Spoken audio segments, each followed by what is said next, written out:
탈북민이나 혹은 결혼으로 외국인이지만 이제 한국의 시민권을 갖게 된 이 사람들이 자신이 내가 한국 사람이 된 게 얼마나 큰 복인지를 느끼게 되는 이유 중에 하나로 이 해외 여행을 꼽더라고요. 해외 여행을 갈 때 우리가 가지고 있는 여권을 가져가면요, 이 공항마다 대우가 다르다는 거예요. 남들은 막 심사 복잡하게 하는데 그냥 통과하시라고 하면서 이 우리나라 여권의 파워에 대해서 막 자랑하는 걸 보면서 그가 달라진 건 뭐예요? 결국은 한국인이라는 이유. 그 이전에 뭐 어떤 예를 들면은 저 아프리카 출신이거나 혹은 또 동남아시아 출신일 때는 어디 여행 가면은 거기서 왜 왔느냐 뭐 하냐 막 복잡하게 묻는데 이제는 어떻게 돼요? 달라졌다는 거. 실제로 제가 미국을 갈 때도 그걸 느꼈어요.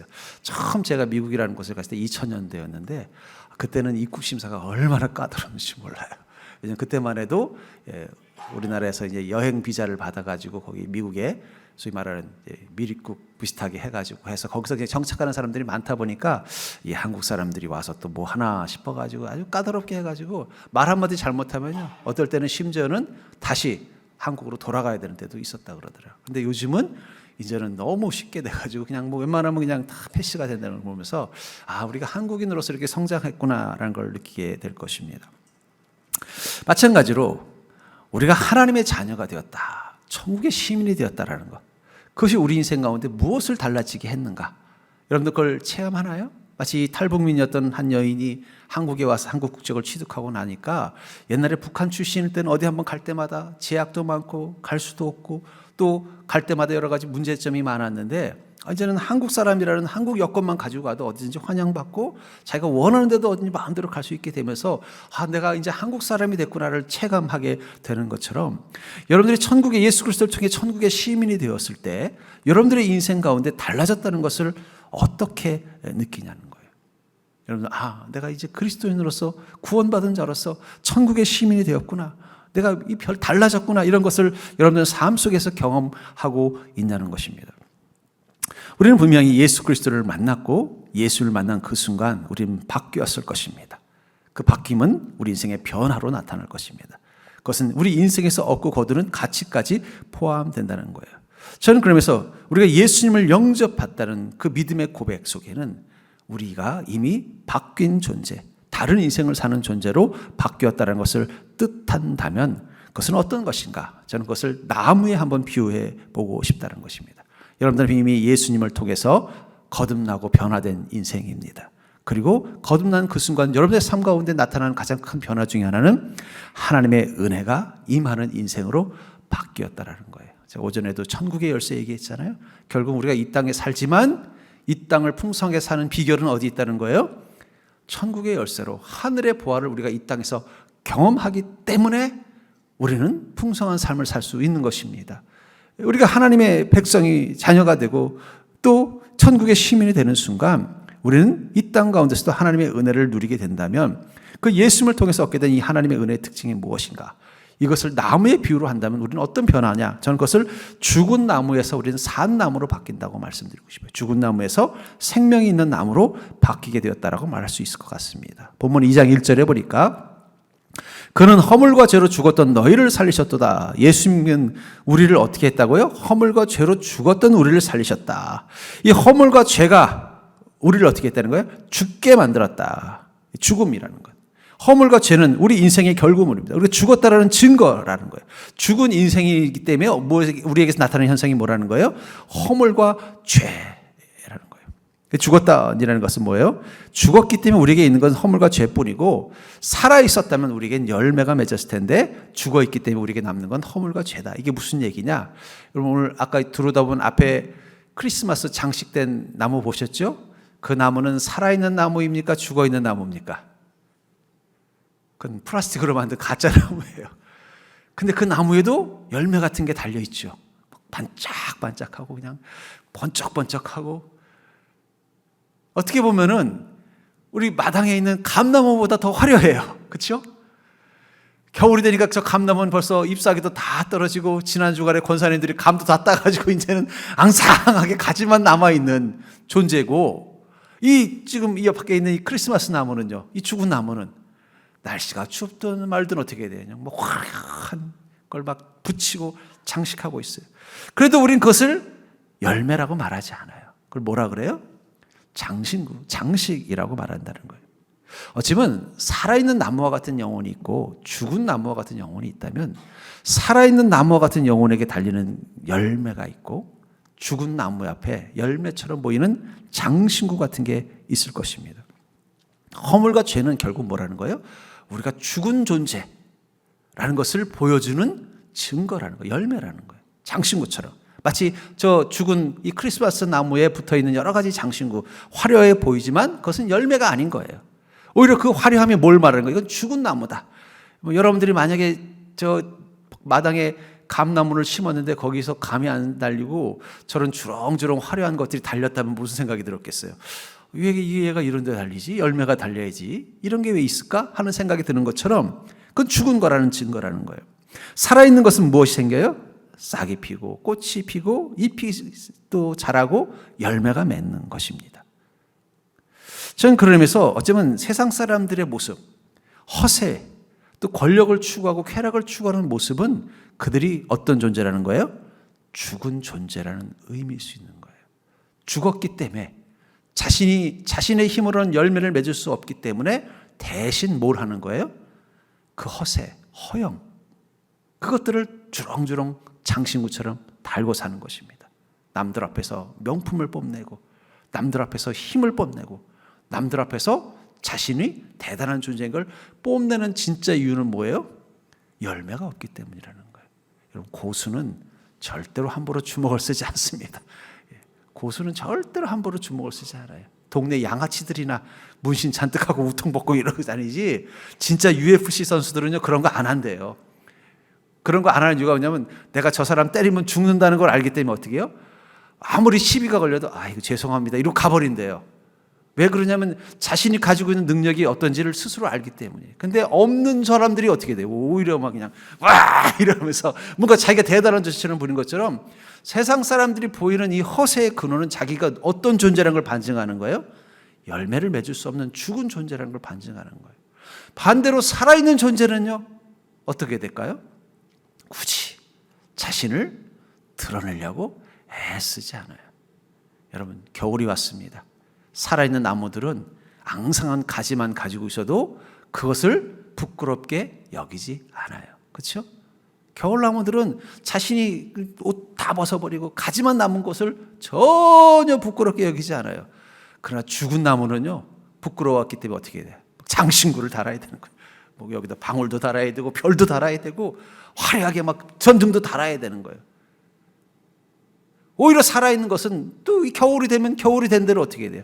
다 벗고 그 초라함 앞에서도 절대 기죽지 않아요. 그러다가 어느 날 하늘에서 하얀 눈이 내리면요 또 그게 또 꽃이 돼서 아름다운 거예요. 여러분 이 세상에서 제일 예쁜 산은 겨울산입니다. 여러분 겨울산을 안 가봐서 그래요. 겨울산 가면요 제가 옛날에 덕유산에 한참 눈이 많이 왔을 때 갔는데 그 덕유산 그 능선길이 있어요. 그 동업령까지. 꼭 제가 천국에 온 것 같더라고요. 모든 게 하얀 게 너무 아름답더라고요. 제가 이 세상에서 제일 본 가장 아름다운 나무를 본 적이 있습니다만. 근데 그렇게 할 수 있는 게 뭐예요? 그 나무는 이 살아있기 때문이에요. 살아서 아무것도 없어도 어떻게 돼요? 그 하얀 눈만 맞아도 이 세상에서 가장 아름다운 존재가 되는 거예요. 그러니까 여러분들 우리가 살아있는 나무가 되는 존재가 되는 순간 우리 인생은요 너무 세상에 이렇게 보여줄 만한 게 없어도 괜찮아요. 여러분 그리스도인은요 그렇게 화려할 필요가 없어요. 왜냐하면 우리에게는 성령의 열매가 맺기 때문이에요. 성령의 9가지 열매가 뭐죠? 사랑과 희락과 온유와 자비와 양성과 충성과 절제니 이 같은 것을 금지할 법이 없느니라. 살아있는 생명을 가진 영생을 가진 존재들은요 내가 어떤 명품을 입고 다녀야 되나, 내가 어떻게 사람들 앞에서 기죽지 않게 과시를 해야 되나, 이런 걸 고민하지 않는다는 거예요. 그런 거 없어도 어떻게 해야 돼요? 내 안에 풍성한 열매가 있는데 그걸 자랑하려고 애를 쓰냐. 설령 그 열매가 아직 맺지 않았어도 혹독한 겨울 속에 추위에 있어도 두렵지 않아요. 왜냐하면 이 추위를 잘 이기고 나면 또 어떤 일이 나기 때문이에요. 봄이 되면 또 싹이 나고 꽃이 피고 또 잎이 자라고 그 열매가 맺을 걸 알기 때문에 그 겨울 속에서도 초라해지지 않는다는 거예요. 그러면서 예수님을 만난 그 순간부터 우리 안에 주어지는 가장 큰 축복은 뭐냐면 나는 살아있는 생명 있는 나무라는 존재라는 거야. 장식이 없어도 열매가 없어도 아름다울 수 있는 존재라는 걸 알게 됐다는 거예요. 그러니까 여러분들은 여러분들의 인생을 너무 꾸미려고 애쓰지 않아도 돼요. 예, 가난해도 그것을 부끄러워하지 않아요. 제가 전에 대전이라는 곳에서 몇 번 예화로 들었습니다만 대전이라는 곳에서 이 방범 알바를 할 때 있었어요. 근데 저랑 같이 알바를 했던 이 충남대생이 있었어요. 그 친구는 이제 충남대 학생회장 하는 친구였는데 거기가 자기 집이었어요. 거기가 대전역 뒷골목 아주 가난한 동네였어요. 그래서 그 친구는 뭔가 이렇게 교회와 기독교에 대해서 되게 부정적인 마음이 있는 거예요. 그래서 내가 신학생인 걸 아니까 그래서 왜 이렇게 부정적인가 하는 생각을 하고 있었는데 한 번은 이제 야간 순찰하는데 저기서 자전거를 타고 나이 드신 분이 이렇게 지나가는 거예요. 그랬더니 갑자기 이 친구가 꾹 인사를 하더라고요. 그래서 너 어떻게 이 동네 사람인가 아는 분이야? 그랬더니 자기 아버지라는 거예요. 그래서 그렇구나 하면서 이제 이야기를 해보니까 그 아버지는 그 동네에서 오랫동안 이발사를 하신 분이시래요. 근데 그분이 젊었을 때 어떤 목사님을 만나서 복음을 들었다는 거예요. 근데 그 목사님 소명이 뭐냐면 교회를 세우고 개척하는 일을 하는 게 그 목사님의 사명이었대요. 그래서 그 아버님이 이발사를 하시면서 그 목사님을 쫓아다니셨다는 거예요. 여기서 개척해서 교회가 세워지면요, 또 새로운 목사님한테 후임 세워지고 또 가는 거예요. 그러면 그 아버님도 같이 가는 거예요. 가서 이발사에서 번 돈 가지고 어떻게 돼요? 또 그 목사님하고 같이 개척교회니까 아무것도 없잖아요. 그러니까 그 목사님하고 같이 그 개척교회 또 세우는 일을 위해서 또 같이 희생하고 또 그래서 목사님이 또 세워져서 또 새로운 목사님 세우고 또 교회 세워지면 또 딴 데 개척한다 그러면 또 따라가시는 일을 평생을 했다라는 거예요. 그러다 보니까 어떻게 하냐면은 정작 본인을 위해서는 집 하나도 제대로 마련하지 못하고 결혼도 너무 늦어져 가지고 40대 넘어서 자기를 처음 낳았다는 거예요. 그러니까 이제 제가 처음 봤을 때는 나이 차이가 너무 많이 나 가지고 아버지라는 생각을 못 했던 거예요. 뒤늦게 이제 결혼까지도 늦어져 가지고 그다음에 진짜 40대 넘어서 결혼했으면 얼마나 늦은 거겠어요. 그래서 다시 한번 그 사실을 듣고서 그 자전거를 타고 이렇게 집으로 가시던 그분의 뒷모습을 보면서 그래서 그랬나? 난 왠지 그분이 그렇게 초라하다는 느낌이 안 들었거든요. 가난한 이 대전의 이 뒷골목, 우리로 치면은 어쨌든 역전 뒤니까 얼마나 가난한 동네겠어요. 그런 뒷골목에서 조그맣게 이발소를 하면서 평생 그 교회 개척하는 걸 같이 돕느라고 또 본인이 목사였으면 그래도 명예라도 남잖아요. 우리 교회 많이 세우시면. 근데 그게 아니라 그 목사님을 옆에서 돕는 장로님으로 사셨으니까 아무것도 없는 거예요. 그러니까 그 아들도 그게 늘 불만이었던 거예요. 왜 하나님이 우리 아버지는 이렇게 열심히 그렇게 주임 섬겼는데 여전히 그 가난한 이발소, 가난한 곳에서 자기도 거기서 그냥 살아야 되는 거기에 대한 불만이 있지만 저는 그분이 그 소탈하게 자전거 끌고 집으로 가는 그 모습을 보면서 저분이 저렇게 하실 수 있었던 비결이 뭘까? 그건 자기가 살아있는 나무라는 걸 알기 때문에 나에게 영생과 생명이 있는 존재라면 이 땅에서 화려한 장식품을 두르지 않아도 또 설령 내 인생에 열매를 거두지 못하는 작고 초라한 겨울나무 같아도 그것이 결코 부끄럽지 않고 오히려 내가 더 앙상한 가지만 있기 때문에 저 하늘에서 내리는 저 하나님의 은혜가 나를 더 아름답게 만들 거라는 그 믿음이 있어서 그것을 부끄러워하지 않는 그 모습, 저는 그걸 보면서 어쩌면 이 땅에 이렇게 교회들이 잘 세워졌던 것은 저 살아있는 나무와 같은 믿음을 가진 그런 무명의 성도님들이 세운 것이 아닐까 하는 그런 마음을 갖게 됐습니다. 그 친구는 나중에 어떻게 됐는지 모르겠지만 제가 보니까 학생회장까지 한 걸로 봐서는 그래도 성공했을 것 같아요. 결국은 하나님께서 그 가정을 분명히 복 주셨겠구나 하는 생각을 하면서 저는 문득 그 생각이 들었습니다. 여러분, 우리가 살아있는 나무가 되는 그 순간 세상 사람들처럼 멋진 장신구를 달지 않아도 우린 부끄럽지 않고 당당합니다. 세상 사람들처럼 멋진 인생, 화려한 인생, 풍요로운 인생을 살지 않아도 설령 내가 마치 앙상한 가지에 몇 개 달리지 않은 열매를 맺더라도 그건 살아있기 때문에 맺을 수 있는 열매잖아요. 그것이 자체가 바로 아름다움을 준다는 걸 깨닫는 자. 그러니까 전 여러분들이 그런 자신을 좀 볼 수 있는 자가 되기를 주의 이름으로 축복합니다. 아이고, 나는 평생을 살았는데 내 인생에 좋은 거 하나 가져보지 못하고 내 삶 가운데 남들 앞에 자랑할 만한 거 한 번은 없었고 내 주변에도 뭐 내가 특별히 남들 앞에 돋보일 만한 거 없었는데, 하지만 중요한 건 예수님 만나서 내 안에 성령의 열매를 맺고 예수님 만나서 주님의 은혜를 마치 그 춥고 차가운 겨울날 그 가지가지마다 그 하얀 눈이 쌓여서 눈꽃이 된 것처럼 내 인생 가운데 주님의 은혜가 눈꽃처럼 쌓이는 그 기쁨을 누렸기 때문에 그것으로도 충분하고 감사합니다라고 고백할 수 있는 믿음 되기를 주의 이름으로 축복합니다. 그러니까 여러분, 인생의 겨울이 와도 살아있는 나무는 기뻐요. 왜냐하면 이 추운 겨울 하나님이 저 하늘에 눈을 내려서 우리의 차가운 몸을 덮여주듯이, 그리고 우리를 가장 아름다운 눈꽃이 핀 나무로 만들어주듯이 하나님의 은혜가 덮일 것을 소망하기 때문입니다.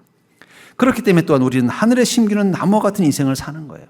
우리가 하나님께서 우리를 택하셔서 살아있는 나무로 만드신 목적 중에 하나는 바로 하늘에 심기우는 나무와 같은 인생이 되게 하시기 위해서라고 말하고 있다는 것입니다. 5절부터 6절에 보면은 허물로 죽은 우리를 그리스도와 함께 살리셨고 너희는 은혜로 구원을 받은 것이라 함께 일으키사 그리스도 예수 안에서 함께 하늘에 앉히시니, 여기 보면 그리스도와 함께라는 이 함께라는 단어를 쓰시면서 뭐라고 말하고 있어요? 우리를 살리시고 일으키시고 앉히셨다. 연속작용입니다.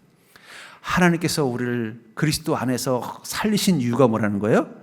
살리셔서 우리가 죄와 사망으로부터 일어나게 하셨을 뿐만 아니라 어디까지 하시기 위해서라는 거예요? 저 하늘에 앉히게 하기 위해서.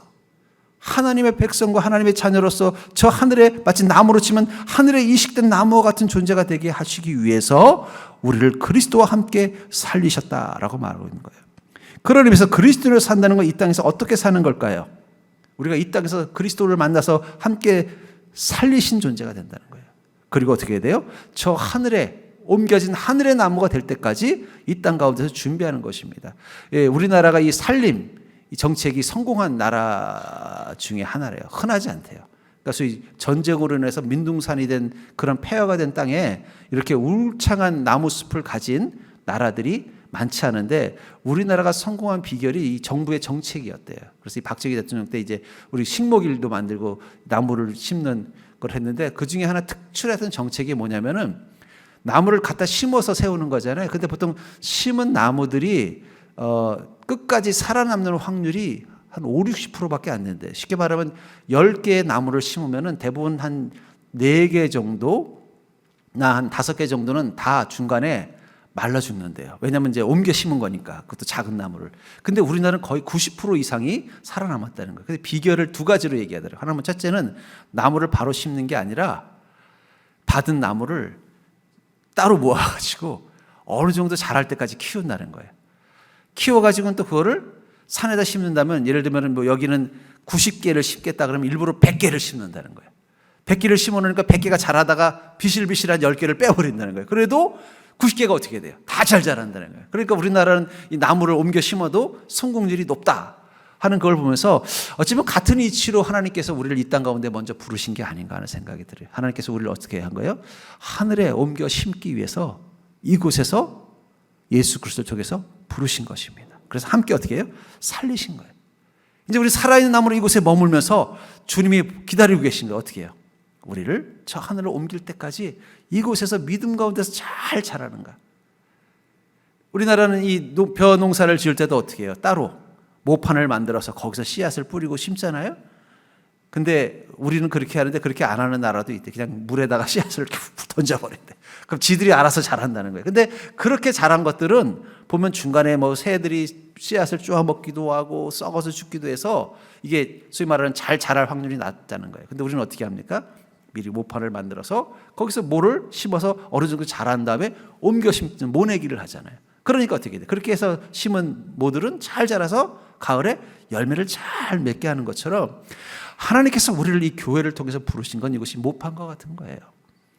여러분들이 저 천국까지 잘 자랄 수 있는 좋은 예수나무 인가를 이곳에서 하나님은 만들어가는 겁니다.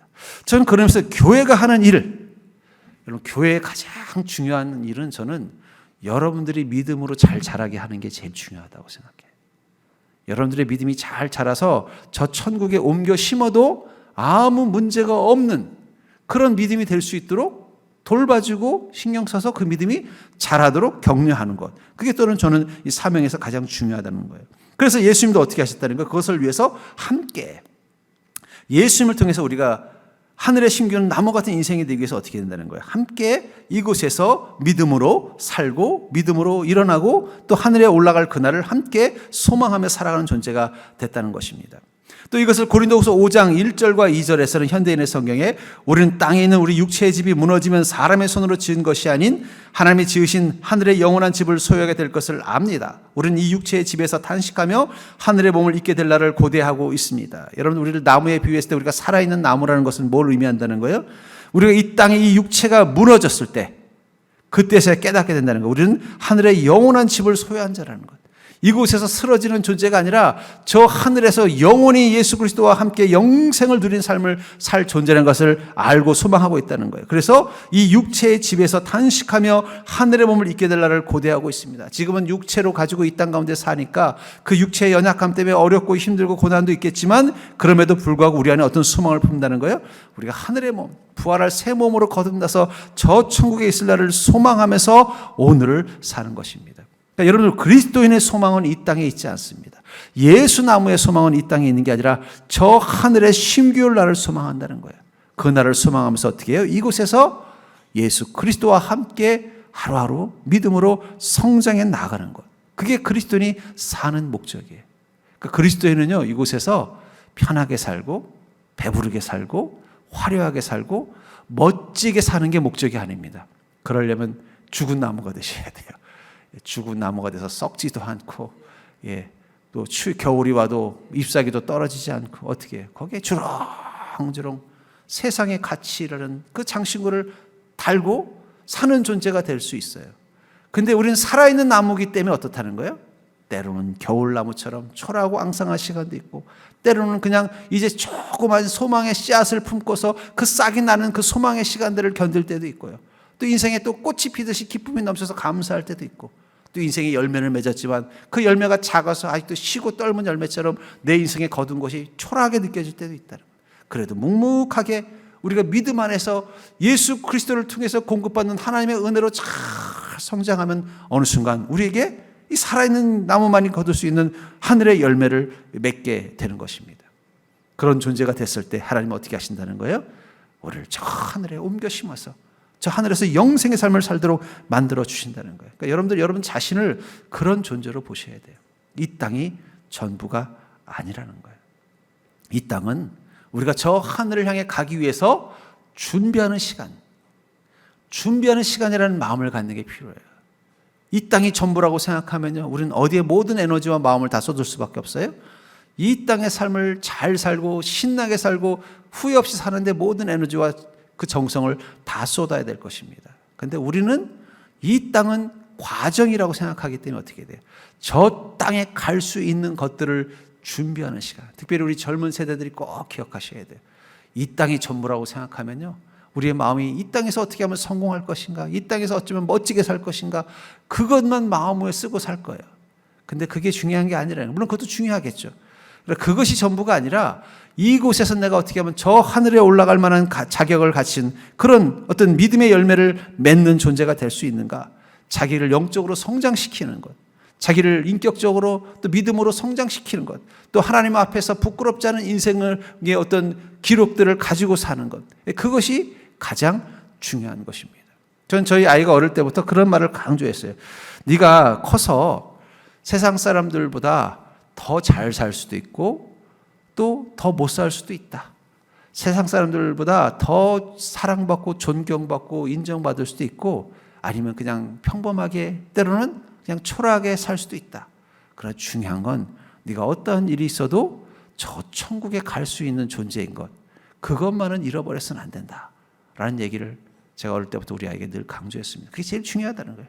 네가 살다 보면은 또 인생의 실패를 겪어서 좀 초라할 수도 있고, 또 직장도 생각보다 좋은 직장 못 가서 고생할 수도 있고, 또 결혼을 했는데 배우자를 잘못 만나서 또 힘들 수도 있고, 자식을 키우는데 그 자식들이 말 안 들어서 힘들 수도 있고, 몸이 연약해서 내 몸에 자꾸 병이 많아가지고 인생의 기쁨이 없을 수도 있지만, 그러나 중요한 건 네가 끝까지 그 믿음을 잘 지켜서 저 천국에 갈 수 있는 준비가 늘 되어져 있다면 너는 너의 인생을 잘 산 것이다.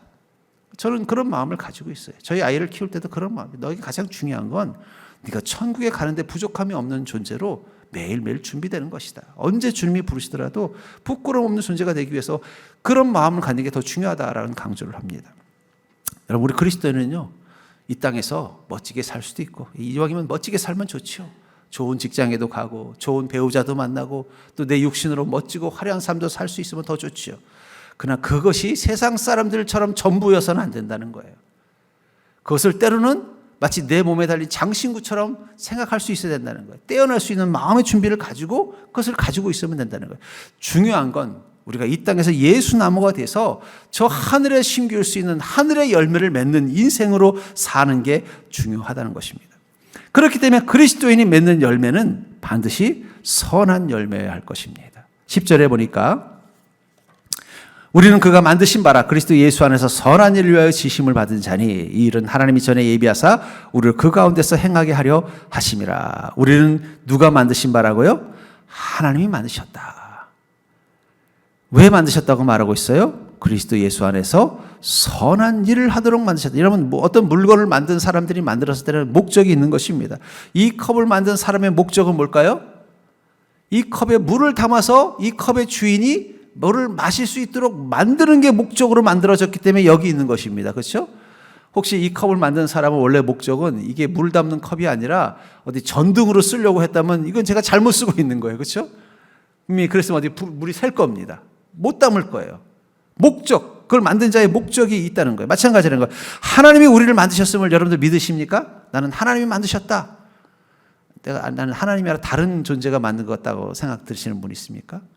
하나님이 만드셨다면 왜 하나님이 만드신 목적이 무엇인가를 기억해야 되는데 그게 뭐라고 말하고 있는 거예요? 그리스도 예수 안에서 선한 일을 위해서 지으심을 받은 자라는 걸 기억하셔야 된다는 거예요. 이 컵을 만든 주인이 이 컵을 만든 목적이 이것을 물을 마시는 자를 위해서 쓰이는 물컵이 되기 위해서 만들었다면 이 컵에서 가장 중요한 건 뭘까요? 이 멋지게 금으로 장식된 걸까요? 손잡이가 그냥 세련되고 매력적인 걸까요? 아니면 옆에 이게 하얘가지고 그냥 순백도가 너무 높아가지고 그냥 눈이 부실 정도로 아름다운 걸까요? 아닙니다. 뭘까요? 물을 담을 수 있어야 돼요. 손잡이도 너무 멋있고 막 여기도 그냥 황금으로 해가지고 그냥 황금으로 해서 뭐 고려 청자보다 더 멋지고 여기도 그냥 얼마나 멋지게 그냥 뭐 테두리를 만들었는지 막 그냥 세련돼도 어디 금이 가가지고 구멍이 있어서 물을 못 담는다면 이건 뭐가 되는 거예요? 이거는 이 식탁까지도 올라오지 못하고 벌써 주인이 폐기 처분했을 것입니다. 목적이 중요하다는 거예요. 하나님께서 우리를 만드신 목적이 그리스도 안에서 선한 일을 위해서 지으셨다면 우리는 무엇을 할 수 있어야 돼요? 선한 일을 할 수 있어야 되는 거예요. 그 일을 할 수 없고 다른 것만 잘한다면요? 그건 하나님 만드신 목적이 아니기 때문에 그것은 결코 천국의 나무가 될 수 없는 것입니다. 어쩌면 우리가 세상 사람들을 부러워하는 그 부러움 속에 나를 하나님 만드신 목적이 연계성이 있는지 한번 보자는 거예요. 우리가 세상을 왜 부러워할까요? 야, 저 사람들은 저렇게 선한 일을 잘하는데 나는 왜 이걸 못하지? 그걸 괴로워한다면 여러분들은 정말 부러워해야 돼요. 왜 저 사람들은 저렇게 자신이 가지고 있는 재능을 가지고 주님과 이 땅을 위해서 귀하고 선한 일을 열심히 하는데 저는 솔직히 성경에 제일 이 유명인 중에 제일 부러운 사람 중에 하나가 이 션이라는 사람이 저 목사도 아닌 사람이 저렇게 선한 영향력을 멋지게 하는데 목사인 내가 지금 뭐 하고 있나 막 부끄러워져요. 그 사람만 보면. 어떨 때는 뭐 말하는 거 들어보면요, 저렇게 가정도 저렇게 믿음과 은혜로 저렇게 하는데 나는 저 사람보다도 우리 가족들을 잘 못하는 것 같다. 부끄러워져요. 왜냐하면 하나님의 목적에 충실하게 사는 사람이기 때문에. 그 사람이 어떤 노래를 지은 어떤 가수냐, 그 사람이 얼마나 많은 돈을 가지고 있느냐, 그 사람이 얼마나 예쁜 여인과 결혼했느냐, 그 사람의 자녀들이 얼마나 똑똑하냐, 이게 아니라 그가 나보다 더 선한 일을 잘할 수 있다는 그 사실이 저에게는 부러움과 부끄러움이 되는 거예요. 여러분, 그리스도인이 세상을 부끄러워하고 부러워할 때는 하나님의 목적에 비추어서 바라볼 줄 알아야 된다는 거예요. 그게 아닌 것을 부끄러워하고 부러워한다면 어쩌면 나는 정말 아직도 완전히 생명의 나무로 변화되지 못한 이유일 수도 있다는 것입니다. 그래서 마태복음 7장 16절부터 21절에 보니까 그들의 열매로 그들을 알지니 가시나무에서 포도를 또는 엉겅퀴에서 무화과를 따겠느냐. 이와 같이 좋은 나무마다 아름다운 열매를 맺고 못된 나무가 나쁜 열매를 맺나니 좋은 나무가 나쁜 열매를 맺을 수 없고 못된 나무가 아름다운 열매를 맺을 수 없느니라. 아름다운 열매를 맺지 아니하는 나무마다 찍혀 불에 던지느니라. 이러므로 그들의 열매로 그들을 알리라. 나더러 주여 주여 하는 자마다 다 천국에 들어갈 것이 아니요 다만 하늘에 계신 내 아버지의 뜻대로 행하는 자라야 들어가리라. 저는 이 마지막 문장을 이렇게 해석해 보고 싶어요. 다만 하늘에 계신 내 아버지의 목적대로 사는 자라야 들어가리라. 그러니까 여러분들, 우리가 그리스도인이 돼서 살아있는 생명이 있는 존재, 생명이 있는 예수 나무가 되었다면 그 순간부터 우리는 어떤 존재가 된다는 거예요? 하늘에 계신 우리 아버지의 목적대로 오늘 내 삶을 사는 자가 되어야 하고 그것에 우리의 마음과 관심과 에너지를 쓰는 자가 되어야 한다는 거예요.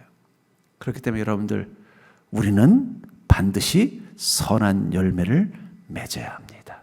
그것은 선택이 아니라 우리가 정말 예수님을 통해서 구원받은 예수나무라면, 저 천국에 심겨질 수 있는 하늘의 열매를 맺는 구원받은 거듭난 자라면 우리에게서는 반드시 선한 열매가 나와야 돼요. 그러니까 하나님께서 어떻게 구분한다는 거예요? 저 천국에 심을 나무와 아니면 지옥불에 불쏘시개로 쓸 나무를 구분할 때 무엇을 보고 구분하겠다는 거예요? 그 인생을 통해서 맺은 열매를 통해서 보시겠다라는 거예요. 그 열매는 어떤 열매라고 구체적으로 말씀하고 있어요? 선한 열매. 선한 일로 채워져 있는 열매. 아까도 예언을 들었던 그 나이가 60이 넘어서 가난한 이발소를 운영하고 있는 그 자전거 타고 가시던 그 장로님, 그분에게는 세상적으로 바라보면 화려한 열매는 하나도 없어요. 그렇죠? 그러나 그에게는 선한 열매가 가득한 것입니다. 이유는 모르겠어요. 제가 벌써 그 사건이 있었던 게 30여 년 전인데도 저는 이상하게 그 장면이 안 잊혀져요. 그 오랜 세월이 지났는데도. 그때 그 장로님이 그 어두운 길, 그 아들한테 너무 늦게 오지 말아라, 조심히 다녀라, 이 말 한마디 하고 그 가는 그 길. 저는 그래서 그 또 친구를 봤어요. 걔는 뭔가 좀 자기 처지에 대해서는 불만이 많은, 약간 운동권 출신이었던 것 같아요. 사회에 대한 불만도 많고, 또 자기가 또 그 가난한 집에, 또 아버지는 나이도 많고 뭐 아무것도 없는 그런 데 불만도 많고, 또 자기가 원래 좀 더 공부를 잘해서 좋은 데 갈 수 있었는데 아마 좀 잘 안 돼서 이제 충남대 아마 법대 들어갔던가 아마 그랬던 것 같아요. 그런 것도 있고, 그런데도 자기 아버지한테 이렇게 인사하는 모습을 보면은 그 아버지에 대한 존경심이 느껴지더라고요. 그래서 제가 속으로 얘는 다시 주님 곁으로 돌아오겠다. 모르겠습니다. 어쩌면 그는 판검사가 됐을 수도 있지만 목사가 됐을 수도 있겠어요. 그걸 느낄 수 있었던 것은 바로 그 자전거를 끌고 그 깜깜한 그 대전역 뒤편에 그 허름한 그 골목길로 집으로 가시는 그 장로님 뒷모습 속에서 제가 본 그 신비함이에요. 이상하게 저는 그 장면이 잊혀져. 어쩌면 그리스도를 산다는 건 저렇게 퇴장하는 게 아닐까. 평생 저 선한 일을 위해서 하늘에 쌓일 수 있는 열매만 맺다가 늙어보니 이 땅에선 장식품으로 쓸만한 그 화려한 어떤 것도 없고, 남은 생 이제 병들고 늙어서 주님 곁으로 갈 때 그 낡은 자전거를 이끌고 그 어두운 골목길로 초라하게 걸어가는 그 시간. 그러나 그것은 부끄럽지 않고, 그것은 결코 후회감도 느껴지지 않고, 그 늙은 나이 드신 그 그리스도인의 그 어깨가 결코 작게 느껴지지 않는 뭔가 아름다운, 소위 말하는 엔딩을 보는 느낌. 저는 그것을 아마 그때 느꼈던 것 같아요. 그래서 어쩌면 저게 그리스도인이 가야 되는 인생의 답이 아닐까 하는 생각이 들었습니다. 전 여러분들의 인생을 통해서 좋은 열매를 맺기를 주의 이름으로 축복합니다. 그러려면 여러분들이 살아있는 존재가 되어야 돼요. 고린도후서 5장 17절에 누군지 그리스도 안에 있으면 새로운 피조물이라, 이전 것은 지나갔으니 보라 새 것이 되었도다. 여러분, 우리가 살아있는 나무라면 우리가 맺어야 되는 생명의 열매는 바로 선한 열매입니다. 그 열매를 맺기 위해서 우리는 여전히 이 땅에 뿌리를 내리고 사는 것입니다. 살다가 주님께서 부르실 때 우리는 미련 없이 이 땅의 흙을 털어버리고 저 천국의 땅에 새로 뿌리를 내리고 그곳에서 본격적으로 천국의 열매를 맺는 예수나무입니다. 전 여러분들이 그 정체성을 가지고 이 땅에 사는 동안 선한 열매를 맺는 자, 헛된 장식품을 부러워하는 자가 아니라 작고 초라하더라도 선한 열매를 매 순간 맺는 그런 복된 인생이 될 수 있기를 주의 이름으로 간절히 축원합니다.